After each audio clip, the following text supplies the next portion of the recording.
Hello guys, welcome to my blog. তো আজকে সকাল সকাল ভালোই রোদ উঠছে, যাক এক দুই তিন দিন পরে। আর এদিকে দেখো ব্যাগটা কি সুন্দর করে গুছিয়ে রাখছে আমার বোন। তো চলো এদিকে আমি কি করতেছি তোমরা দেখাই। তো এদিকে করতেছি আমি বাঁধাকপির বড়া।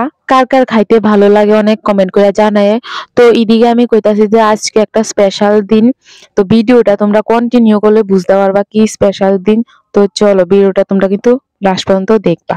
আমি কিন্তু একদম স্নান টান সেরা ভাত টাত খেয়ে এদিকে রেডি হয়েছি, কারণ আমি আর আমার বোন মিল্লা যামু বাজারে কিছু কেনাকাটার লাগা। তো ভিডিওটা কিন্তু কন্টিনিউ করো। তো আয়া পড়লাম টাউনে। তো তোমরা জানি ভাবতেছো এটা আমার হাতে কিটা, এটা হয়েছে গিয়া কেকের বক্স। আজকে মার জন্মদিন, তার লেগে কেক নিয়ে যাইতাছি। আর এদিকে দেখো বাজারে দেখছি জয়নগরের মুয়া বলে, তো তার লেগে কিনা লইছি। আমরা তো এখন বাড়িতে আসছি, তো বাজার থেকে যে জয়নগরের মুয়া আনছি, তো দেখো প্যাকেটটা আর এর স্বাদটা এত মিষ্টি। আর মুয়াটা আসলো হয়ে আর ভালোই লাগছে, মিষ্টি হইলো মোটামুটি ভালো লাগছে। তো আমি এদিকে সন্ধ্যা দিয়ে লাইতাছি। আর তোমরা দেখতেই পাচ্ছ এদিকে বেলুন ফুলানোর কাজ চলতেছে। আর আমি এদিকে কইতাছিলাম যে আজকে তো স্পেশাল দিন, আর একটু স্পেশাল করার লাগা মানে ছোটখাটো করে সেটা ডেকোরেশন করুম। এত বড় হাইফাই কোনো কিছু না, একদম ছোটখাটো করে সেটা করুম।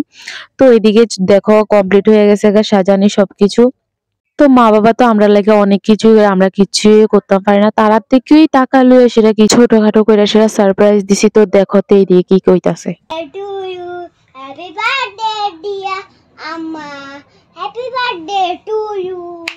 তো এদিকে দেখো সব বাচ্চা পাটি আয়া বসে, তারা ছাড়া একদম বার্থডে অসম্পূর্ণ। তো এদিকে দেখো সবকিছু রেডি। তো এখন শুরু হবে কেক কাটার পর্ব।